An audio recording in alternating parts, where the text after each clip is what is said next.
而好多歐洲國家亦都同烏克蘭咧合作生產無人機。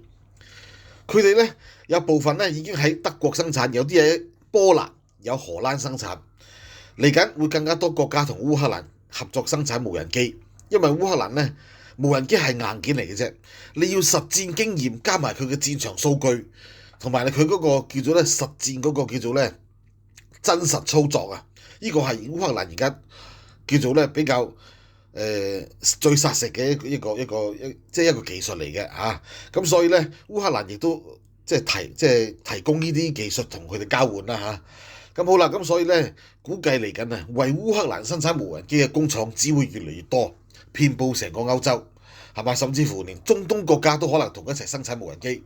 好啦，大家一齊做，你係生產完之後咧，你又將部分無人機俾我，有啲你留翻你自己用。